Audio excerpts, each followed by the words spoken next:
ഏറ്റവും പ്രധാനപ്പെട്ട ഒരു ക്യാമ്പയിൻ അല്ലെങ്കിൽ ഒരു പ്രധാനപ്പെട്ട ഒരു പ്രോഗ്രാം നടക്കുന്ന ഒരു സാഹചര്യമാണ് ഇപ്പോൾ നിലവിലുള്ളത്.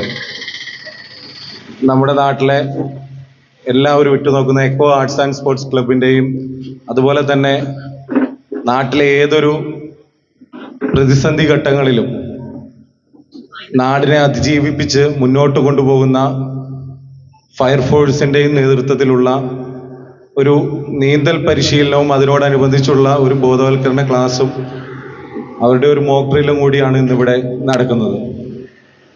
എക്കോ ക്ലബിനെ സംബന്ധിച്ച് നമ്മുടെ നാട്ടിലെ എല്ലാവരെയും ചേർത്ത് നിർത്തി മുന്നോട്ട് പോവുക എന്നുള്ള ഐക്യപരമായ പ്രവർത്തനമാണ് എല്ലാ കാലവും നടത്തിക്കൊണ്ട് വരുന്നത്. നമ്മുടെ ഈ നാട്ടിലെ ഈ പരിപാടിയുടെ ആവശ്യകത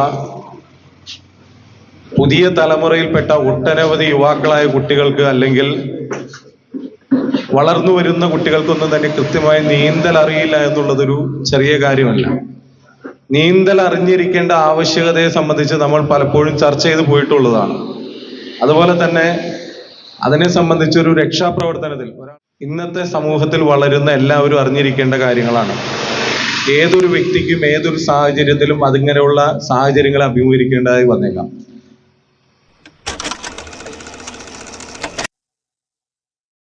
ഫയർഫോഴ്സ് ഉദ്യോഗസ്ഥർ, മറ്റ് നമ്മുടെ നാട്ടുകാർ, വിവിധ രാഷ്ട്രീയ സമിതി അംഗങ്ങൾ, എല്ലാവർക്കും എൻ്റെ നമസ്കാരം. നമുക്കറിയാം, കാലഘട്ടത്തിൻ്റെ ഏറ്റവും വലിയ ആവശ്യമായ ഒന്നാണ് ഇന്നിവിടെ നടക്കുന്നത്. നമ്മുടെ കുട്ടികൾ നടന്നു പോയത് അതിൽ അവസരോചിതമായ ഇടപെടൽ മൂലം നമുക്ക് അവരെ ആപത്തിൽ നിന്ന് രക്ഷിക്കാൻ കഴിഞ്ഞു. 2 കുഞ്ഞു കുട്ടികളാണ് ഒരു പ്രാവശ്യം വെള്ളത്തിൽ പോയതെങ്കിൽ ഒരു പ്രാവശ്യം ഇരിക്കുന്ന വിവിധ രാഷ്ട്രീയ കക്ഷികളും നമ്മുടെ നാട്ടുകാരും എൻ്റെ ഏറെ പ്രിയപ്പെട്ട നാട്ടുകാരെയും എല്ലാവരെയും ഞാൻ ഒറ്റവാക്കിൽ സ്വാഗതം ചെയ്തുകൊണ്ട് നിർത്തുന്നു. നന്ദി, നമസ്കാരം. വേദിയിലും സദസ്സിലുമുള്ള വിശിഷ്ട വ്യക്തികളെ, വളരെ ഇത്തരത്തിലൊരു ചടങ്ങ് സംഘടിപ്പിച്ച എക്കോ ക്ലബിനും ഇതിൻ്റെ പിന്നിൽ പ്രവർത്തിച്ച നമ്മുടെ നാട്ടുകാരനും കൂടിയായ അസൈനാർ ഈ പങ്കെടുക്കുവാൻ എനിക്ക് വളരെ സന്തോഷമുണ്ട്. നമ്മൾ പള്ളിയിൽ അന്ന് ക്ലബ്ബൊന്നും ഇല്ലാതിരുന്ന സമയത്ത് PSCയുടെ കോച്ചിങ്ങിന് വന്ന് ചേർന്നതാണ്. ജബ്ബാറാണ് അദ്ദേഹത്തെ അങ്ങോട്ട് ഡയറക്റ്റ് ചെയ്തത്.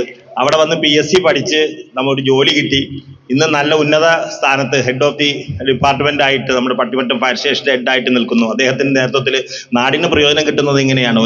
ഒരു കാര്യങ്ങൾ വരുമ്പോൾ ഈ പരിപാടി വളരെ ഈസി ആയിട്ട് നടത്താനായിട്ട് സാധിച്ചു. പല പ്രാവശ്യം മദ്രസ കുട്ടികൾക്ക് ഒരു ഡെമോൺസ്ട്രേഷൻ നടത്താവുന്ന ഉള്ള രീതിയിൽ സംസാരിച്ചു. മദ്രസയ്ക്ക് ഇച്ചിരി പരിമിതികളുണ്ട്, സ്കൂളിൻ്റെ പേരിൽ മദ്രസയിൽ നടത്താം, ഇങ്ങനെയൊക്കെ പല ചർച്ചകളും നടത്തിയിരുന്നു. ഏതായാലും ഇതൊരു നമുക്ക് യാഥാർത്ഥ്യമാക്കിയ എല്ലാവരെയും അഭിനന്ദിക്കുവാൻ മാത്രം ഈ അവസരം വിനിയോഗിക്കുന്നു. ചോദിച്ചു, താൻ മഹാഭാരതം പഠിച്ചിട്ടുണ്ടോ എന്ന് ചോദിച്ചു. ഇല്ല എന്ന് പറഞ്ഞു. തൻ്റെ ഭാഗം ജീവിതം പാഴായിടുമെന്ന് പറഞ്ഞു. എന്നാൽ രാമായണം പഠിച്ചിട്ടുണ്ടോ? അതും പഠിച്ചിട്ടില്ല. തൻ്റെ പകുതി ജീവിതം പാഴായി, തന്നോടൊക്കെ സംസാരിച്ചിട്ട് കാര്യമില്ല എന്ന് പറഞ്ഞ് അദ്ദേഹം മിണ്ടാതിരിക്കുന്നു. കുറച്ച് കഴിഞ്ഞപ്പോൾ കാറ്റും മഴയും വന്നപ്പോൾ ഈ പ്രിയപ്പെട്ട ഈ യോഗത്തിൻ്റെ അധ്യക്ഷൻ, എക്കോ ആർട്സ് ആൻഡ് സ്പോർട്സ് ക്ലബിൻ്റെ പ്രസിഡന്റ് ഷമീർ, നമ്മുടെ ഈ പരിപാടി ഉദ്ഘാടനം ചെയ്യുന്ന നമ്മുടെ എല്ലാം പ്രിയങ്കരനായ ശ്രീ അസൈനാർ സാർ, പ്രിയപ്പെട്ട പഞ്ചായത്ത് മെമ്പർ ശ്രീമതി അസ്മ അലിയാർ, വേദിയിൽ ഉപവിഷ്ടരായിരിക്കുന്ന വിശിഷ്ട വ്യക്തികളെ, പ്രിയപ്പെട്ട സഹപ്രവർത്തകരെ, സുഹൃത്തുക്കളെ, യോഗത്തിൻ്റെ അധ്യക്ഷൻ TS ഷമീർ അവറുകളെ, നമ്മുടെ ഇന്നത്തെ ഈ ഒരു പരിശീലന ക്ലാസ്സിൻ്റെ ഉദ്ഘാടന കർമ്മം നിർവഹിക്കാനും നമുക്ക് ബോധവൽക്കരണ ക്ലാസ് നൽകുന്നതിന് വേണ്ടിയിട്ട് നമ്മുടെ ക്ഷണം സ്വീകരിച്ച് എത്തിച്ചേർന്ന നമ്മുടെ നാട്ടുകാരനായ ശ്രീമാൻ NH അസൈനാർ സാർ അവറുകളെ, നമ്മുടെ വാർഡ് മെമ്പർ അസ്മ അലിയാർ അവറുകളെ, വേദിയിലിരിക്കുന്ന വിശിഷ്ട വ്യക്തികളെ, പ്രിയ നാട്ടുകാരെ, സുഹൃത്തുക്കളെ, എക്കോ ആർട്സ് ആൻഡ് സ്പോർട്സ് ക്ലബിൻ്റെ നേതൃത്വത്തിൽ 2 കുട്ടികൾ വെള്ളത്തിൽ കിടന്നപ്പോൾ നമ്മുടെ ജയ്ഭാരത് കോളേജിലെ കുട്ടികൾ വന്ന് രക്ഷിച്ചൊരു സംഭവം. പിന്നെ വേറെ തന്നെ നമ്മൾ കഴിഞ്ഞ ഓഗസ്റ്റ് 15-ാം തീയതി ഉച്ചയോട് കൂടിയിട്ട് നമ്മുടെ ഷമീർ ആ കുട്ടികളെ രക്ഷിച്ച ഒരു സംഭവം. ഇനിയും നമ്മുടെ നാട്ടിൽ ഇത്തരത്തിലുള്ള സംഭവങ്ങൾ ഉണ്ടാകാൻ പാടില്ല. ഒരുപക്ഷെ നമ്മുടെ നാട് വളരെ ദുഃഖത്തിലേക്ക് പോകേണ്ട 2 സംഭവം. എൻ്റെ പ്രിയപ്പെട്ട നാട്ടുകാരെ, സ്റ്റേജിലും സദസ്സിലും ഉപവിഷ്ടരായിട്ടുള്ള വിശിഷ്ട വ്യക്തിത്വങ്ങളെ, നമ്മുടെ നാട് വളരെ എല്ലാ കാര്യങ്ങളിലും വളരെ മുന്നോട്ട് ഗമിച്ചുകൊണ്ടിരിക്കുന്ന ഒരു പ്രദേശമാണ്. അതുപോലെ തന്നെ ഇങ്ങനെയുള്ള പ്രകൃതി ദുരന്തങ്ങൾ കാലവർഷക്കെടുതികൾ ഇങ്ങനെയുള്ള കാര്യങ്ങൾ നടക്കുമ്പോൾ വളരെ അത്യാവശ്യമായ ചില കാര്യങ്ങൾ നമ്മൾ പഠിച്ചിരിക്കേണ്ടതും അത് നമ്മൾ പ്രാവർത്തികമാക്കേണ്ടതുമായ സാഹചര്യമാണ് നിലവിലുള്ളത്. അതിനുവേണ്ട എല്ലാ കാര്യങ്ങളും വേദിയിലിരിക്കുന്ന സഹോദര തുല്യരായ പ്രിയപ്പെട്ട വ്യക്തിത്വങ്ങളെ, അതുപോലെ ഏറ്റവും പ്രിയപ്പെട്ട സഹോദരങ്ങളെ, വിദ്യാർത്ഥിനി സുഹൃത്തുക്കളെ, അപ്പോൾ തീർച്ചയായിട്ടും നമ്മുടെ മലയാളികൾ ഓണം ആഘോഷിക്കുന്നൊരു വേളയാണ്. അതുകൊണ്ട് തന്നെ എല്ലാ പ്രിയപ്പെട്ടവർക്കും ഹൃദ്യമായ ഓണാശംസകൾ നേരുന്നു. നമ്മുടെ ജീവിതത്തിലെ ഏറ്റവും അത്യാവശ്യമായ ഒരു കാര്യം തന്നെയാണ് മുൻപ് പറഞ്ഞതുപോലെ നീന്തൽ എന്ന് പറയുന്നത്. പൂർവികരായ പല ആളുകൾക്കും അറിയാം. പക്ഷെ ഇന്നത്തെ ആ യുവതലമുറ പലപ്പോഴും അതിനുള്ള സാഹചര്യങ്ങൾ കിട്ടാത്തതുകൊണ്ടായിരിക്കാം അതിൽ നിന്നൊക്കെ ഒരുപാട് പേര് പുറകോട്ടാണ്. അപ്പോൾ ഏതായാലും ഈ അവസരത്തിൽ നമ്മുടെ ചേലക്കുളത്തിൻ്റെ ഏറ്റവും ഉന്നതധാരയായി പ്രവർത്തിക്കുന്ന എക്കോ ആർട്സ് ആൻഡ് സ്പോർട്സ് ക്ലബിന്റെ നേതൃത്വത്തിൽ ഓണവില്ലിൻ തമ്പുരുമീട്ടും വീടാണീ വീട്, എന്നുമെന്നും പൂക്കണി വിടരും വീടാണീ വീട്, കൂട്ടുകുടുംബത്തിൻ കൂട്ടാണെന്നും അതിരില്ലിവിടെ മതിലില്ലിവിടെ ഒന്നാണെല്ലാരും, ഓണവില്ലിൻ തമ്പുരുമീട്ടും വീടാണീ വീട്, എന്നുമെന്നും പൂക്കണി വിടരും വീടാണീ വീട്. Okay, thank you. എക്കോയുടെ പ്രസിഡന്റ് ശ്രീ ഷമീർ, നമ്മുടെ ഏറ്റവും പ്രിയങ്കരിയായ പഞ്ചായത്ത് മെമ്പർ അസ്മാലിയ, വേദിയിലും സദസ്സിലുമുള്ള നാട്ടുകാരെ, വിദ്യാർത്ഥിനികൾ, ഇങ്ങനെ ഒരു ക്ലാസ് സംഘടിപ്പിക്കാനുള്ള പശ്ചാത്തലം ഇതിനു മുമ്പ് സംസാരിച്ചവരെല്ലാം ഇവിടെ സൂചിപ്പിക്കുകയുണ്ടായി. കേരള അഗ്നിശമന സേനയെ സംബന്ധിച്ചിടത്തോളം നിരന്തരമായിട്ടുള്ള രക്ഷാപ്രവർത്തനങ്ങൾ ഞങ്ങൾ നടത്തിക്കൊണ്ടിരിക്കുകയാണ്. അഗ്നിസുരക്ഷ മാത്രമല്ല, ജലാശയങ്ങൾ, വലിയ തീപിടുത്തങ്ങൾ, ഉരുൾപൊട്ടൽ, വാഹന അപകടങ്ങൾ, നിരവധിയായ രക്ഷാപ്രവർത്തനങ്ങൾ നടത്തി വരുന്നു. ഈ ദിവസത്തിൻ്റെ പ്രത്യേകത എന്നുള്ളത് ഇന്ന് ലോക ഫസ്റ്റ് എയ്ഡ് ഡേ ആണ്. ലോക പ്രഥമ ശുശ്രൂഷ ദിനമാണ്. അപ്പോൾ നമ്മൾ ജീവിതത്തിൽ നമ്മൾ പ്രതീക്ഷിക്കാതെയാണ് അപകടങ്ങൾ നമ്മുടെ ജീവിതത്തിലേക്ക് വരുന്നത്. അപ്പോൾ ഓരോ അപകടം ഉണ്ടാകുമ്പോഴും നമ്മൾ പരിഭ്രാന്തരാകും, പാനിക്കാകും. അപ്പോൾ നമുക്ക് 18-ൽ വലിയ വെള്ളപ്പൊക്കമുണ്ടായി. അന്ന് വരെ നമ്മുടെ പ്രതീക്ഷകൾ കേരളത്തെ ഇങ്ങനെയുള്ള വലിയ ദുരന്തങ്ങൾ ഉണ്ടാകില്ല എന്നുള്ളതായി. സുരക്ഷയുടെ കാര്യത്തിൽ നമ്മൾ കേരളീയർ ഇനിയും മുന്നോട്ട് പോകേണ്ടതുണ്ട്. അപ്പോൾ പ്രഥമ ശുശ്രൂഷ നമ്മൾ നൽകേണ്ടത് ഫസ്റ്റ് എയ്ഡിനെ കുറിച്ച് നമ്മൾ അറിഞ്ഞിരിക്കണം. ഒരു തീപിടുത്തമുണ്ടായാൽ, ഒരു വെള്ളത്തിൽ വീണാൽ, ഒരു ഗ്യാസ് ലീക്കായാൽ, ഒരു വാഹന അപകടം ഉണ്ടായാൽ, മറ്റു പ്രകൃതി ദുരന്തങ്ങൾ ഉണ്ടാകുമ്പോഴെല്ലാം നമ്മൾ ഓടിക്കൂടും. അപ്പോൾ എങ്ങനെയാണ് ഈ വിവിധ രീതിയിലുള്ള അപകടങ്ങളെ നമ്മൾ കൈകാര്യം ചെയ്യേണ്ടത്, അല്ലെങ്കിൽ എങ്ങനെയാണ് അതിനോട് പ്രതികരിക്കേണ്ടത് എന്ന് നാം ഓരോരുത്തരും അറിഞ്ഞിരിക്കണം. നമ്മുടെ ചേലക്കുളത്ത് ഇപ്പോൾ ഉണ്ടായത്, നമ്മുടെ ചെറയിൽ വിലപ്പെട്ട 2 ജീവൻ നഷ്ടപ്പെടുമാറ് ഭാഗത്തിൽ 2 പേർ വെള്ളത്തിൽ അകപ്പെട്ടു. അപ്പൊ അതിന്റെ രക്ഷാപ്രവർത്തനം നാട്ടുകാർ നടത്തി. അതുകൊണ്ട് ജീവൻ നമുക്ക് രക്ഷിക്കാനായി.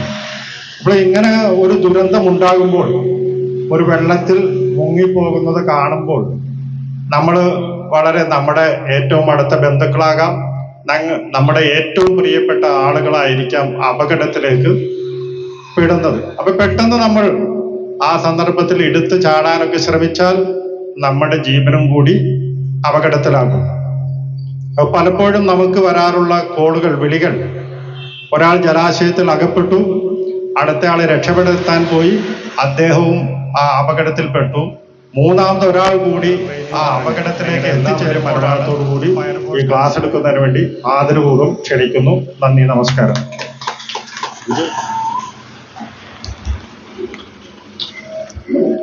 എല്ലാവർക്കും നമസ്കാരം.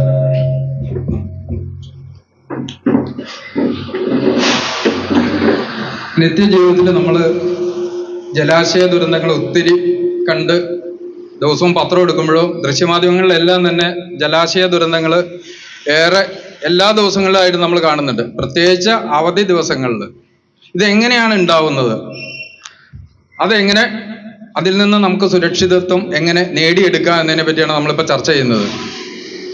ആദ്യമായിട്ട് നമ്മൾ ഒരു അപകടം ഉണ്ടാകാതിരിക്കാനുള്ള മുൻകരുതലുകളാണ് എല്ലായിടത്തും ചെയ്യേണ്ടത്. ഈ അപകടങ്ങൾ എങ്ങനെ ഉണ്ടാവുന്നു? നമുക്ക് പരിചയമില്ലാത്ത ജലാശയങ്ങളിൽ നമ്മൾ ആളുകൾ പോയി പെട്ടെന്ന് ഇറങ്ങുന്നു. ഇവിടെ ഒരു ചിറയുണ്ട്. ഈ ചിറയുടെ സൈഡിൽ ഇറങ്ങുമ്പോൾ വളരെ ആഴം കുറവായിട്ട് തോന്നും. ഒരു 5.5 അടി 6 അടി പൊക്കമുള്ള ഒരാളെ സംബന്ധിച്ചിടത്തോളം ആ ചിറയ്ക്ക് ആഴം കുറവാണ്. അയാൾ നീന്തി പയ്യെ, നീന്തൽ അറിയില്ലായിരിക്കും, പെട്ടെന്ന് പയ്യെ നീന്തി ചെല്ലുമ്പോൾ എന്ത് പറ്റും? ആഴം കൂടുതലുള്ള സ്ഥലത്ത് പെട്ടെന്ന് കാല് എത്താതെ പോകുന്നു. നിങ്ങളെ സംബന്ധിച്ച് പരിചയമുള്ള ഒരാളാണെങ്കിൽ ആ അപകടത്തിലേക്ക് എത്തില്ല, കാരണം സൈഡിൽ ആഴം കുറവാണെന്ന് മനസ്സിലാക്കും.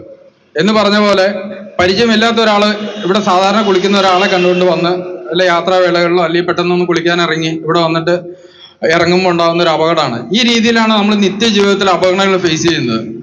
അതായത് ആദ്യം ശ്രദ്ധിക്കേണ്ട കാര്യം, പരിചയമില്ലാത്ത സ്ഥലങ്ങളിൽ, സുരക്ഷിതമല്ലാത്ത സ്ഥലങ്ങളിലെ ജലാശയങ്ങളിൽ ഇറങ്ങാതിരിക്കുക. നമ്മൾ യാത്രാവേളകൾ, പ്രത്യേകിച്ച് ടൂർ പോകുന്ന സമയത്ത് ഈ ജലാശയങ്ങളിൽ ശക്തമായ ഒഴുക്കുള്ള ഭാഗങ്ങളൊക്കെ ഉണ്ടാവും. ചില സ്ഥലത്ത് നിശ്ചലമായി കിടക്കുന്ന സ്ഥലങ്ങളൊക്കെ ഉണ്ടാവും. അപ്പൊ അങ്ങനെയുള്ള സ്ഥലങ്ങളിലൊക്കെ നമുക്ക് സുരക്ഷാ മുന്നറിയിപ്പുകൾ ഉണ്ടാവും. അല്ലെങ്കിൽ നിങ്ങൾക്ക് നീന്തൽ അറിയാവുന്നവർക്ക് ഇറങ്ങാൻ പറ്റുന്ന സ്ഥലങ്ങളുണ്ട്. അങ്ങനെയുള്ള സ്ഥലങ്ങളിൽ മാത്രം നിങ്ങൾ പോയി ഇറങ്ങുക.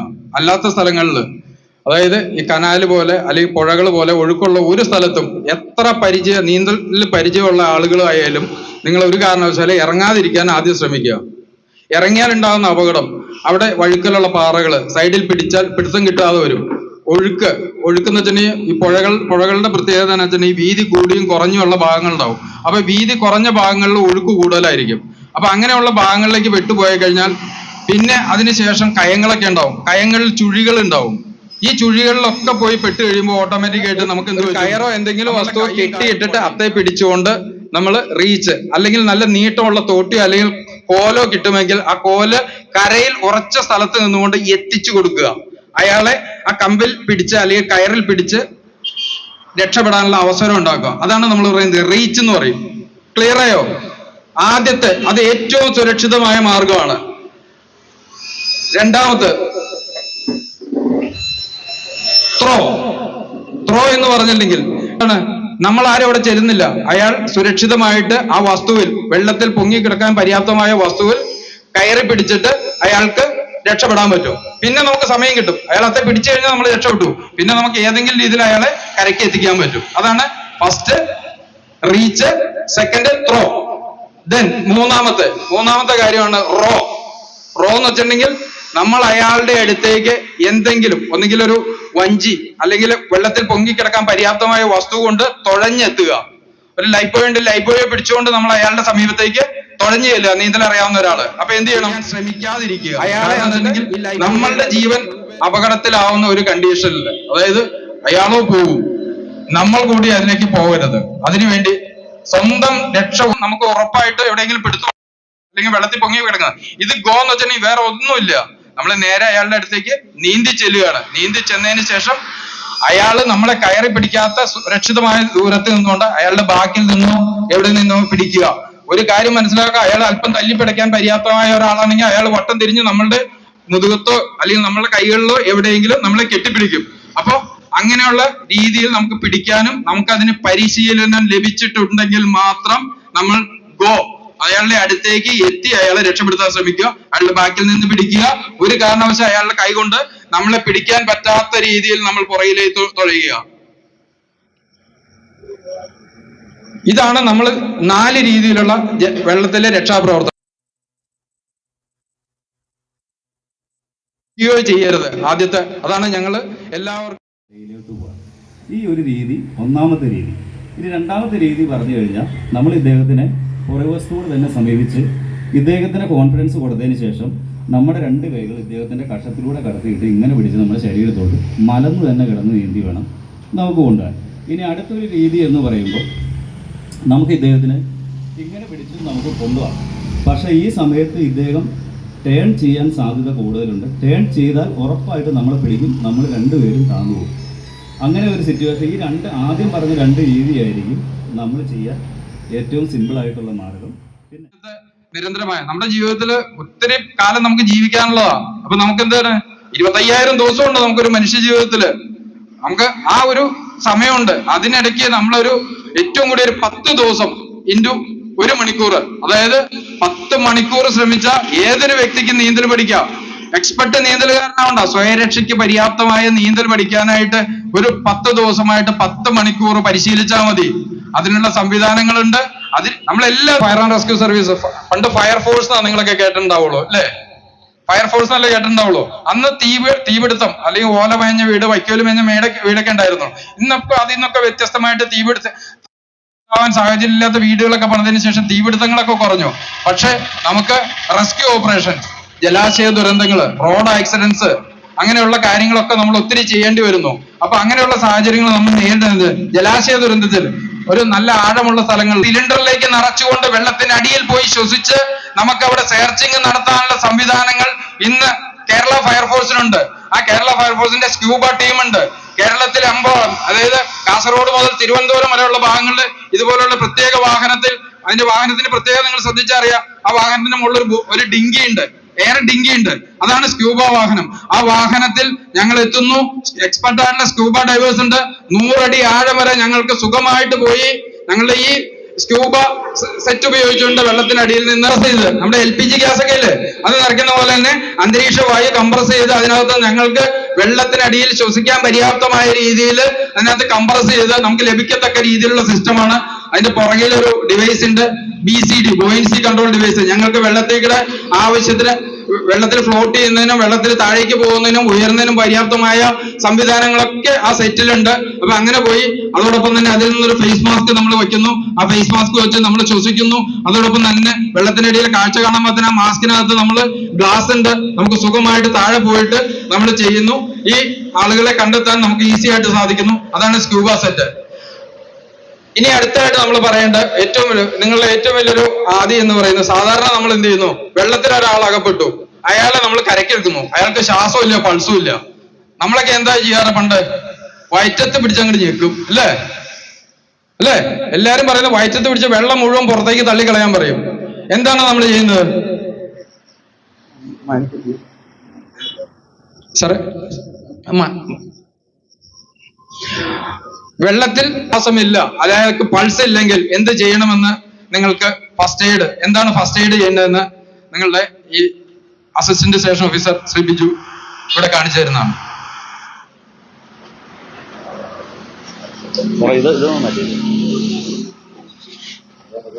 അതാണ് എറിയാൻ പറഞ്ഞില്ലേ, ഞങ്ങൾ പറഞ്ഞില്ലേ. ഹലോ, നമസ്കാരം. എൻ്റെ പേര് ബിജു. ഞാൻ ഗോതമംഗലം അഗ്നിരക്ഷാ നിലയത്തിൽ വർക്ക് ചെയ്യുന്നു. 2010 കാലഘട്ടം മുതൽ 2009 മുതൽ ഞാൻ സ്കൂബ ടീമിലുണ്ട്. ആദ്യം ഞങ്ങളുടെ ടീം പ്രവർത്തനം ആരംഭിച്ചപ്പോൾ ഏകദേശം 50 പേരെ വെച്ച് തുടങ്ങി. അതിൻ്റെ ട്രെയിനിങ് പൂർത്തിയായപ്പോൾ ഞങ്ങൾ 8 പേരായിട്ട് മാറി. കാരണം ശാരീരികമായിട്ടുള്ള മറ്റ് അസുഖങ്ങളോ കാര്യങ്ങളോ ഒന്നും ഉണ്ടാവാൻ പാടില്ല സ്കൂബയെ സംബന്ധിച്ച് പറയുമ്പം.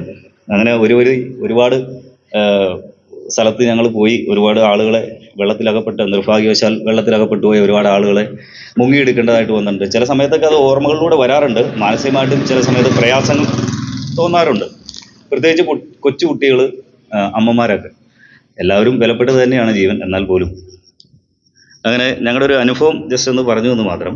അപ്പോൾ സാർ ഇവിടെ മുമ്പ് പറയുകയുണ്ടായി നമ്മൾ വെള്ളത്തിൽ പോകുമ്പം ശ്രദ്ധിക്കേണ്ടതായ കാര്യങ്ങളെക്കുറിച്ച് അല്ലേ. നമുക്കെപ്പോഴും ഈ ചിറയിലോ അല്ലെങ്കിൽ ഒരു വാട്ടർ സോഴ്സിലോ നമ്മൾ ചെന്ന് നിൽക്കുമ്പം നമ്മൾ ഇങ്ങനെ നിന്നിട്ടായിരിക്കരുത് ഒരിക്കലും ജഡ്ജ് ചെയ്യേണ്ടത്. ഒരു വെള്ളത്തെ ജഡ്ജ് ചെയ്യേണ്ടത് അങ്ങനെ ആയിരിക്കരുത്. നമ്മൾ അങ്ങനെ നോക്കിയതിന് ശേഷം ആ വെള്ളത്തിൽ ഇറങ്ങി നിന്ന് നമ്മുടെ ഐ ലെവൽ കോണ്ടാക്റ്റ് വേണം. ഇപ്പോൾ ഐ ലെവൽ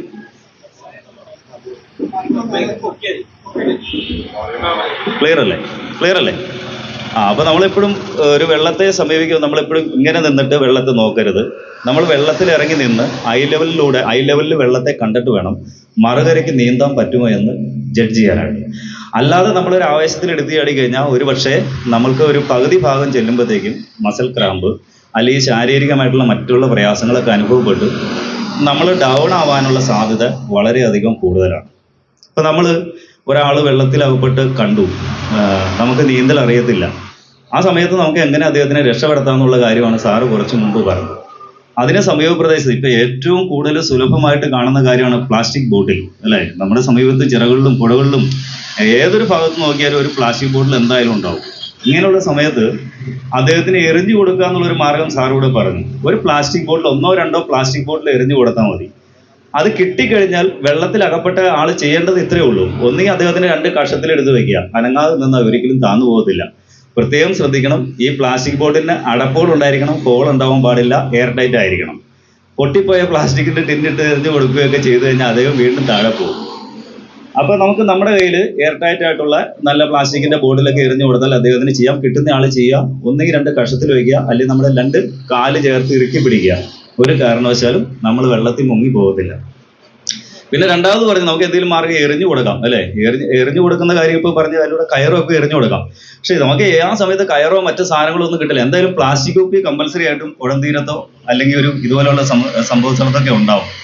ഇനി നമുക്കൊരാളെ നീന്തിപ്പോയി രക്ഷപ്പെടുത്തണം, അയാൾ വെള്ളത്തിൽ മുങ്ങുകയാണ്, അയാൾ നീന്തിപ്പോയി രക്ഷപ്പെടുത്തണം എന്നുണ്ടെങ്കിൽ ആദ്യമേ നമുക്ക് നന്നായിട്ട് നീന്തൽ അറിയാതിരിക്കണം.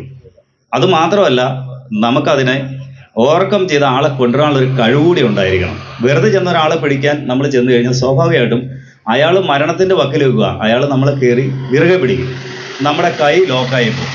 അപ്പോൾ എപ്പോഴും അങ്ങനെ ഒരാള്, നന്നായിട്ട് സ്വിം ചെയ്യാവുന്ന ഒരാള്, നമ്മൾ അയാളെ സേവ് ചെയ്യാനായിട്ട് പോവുകയാണെങ്കിൽ അദ്ദേഹത്തിന്റെ പുറകുവശത്തുകൂടി മാത്രമേ അദ്ദേഹത്തെ പിടിക്കാൻ പാടുള്ളൂ.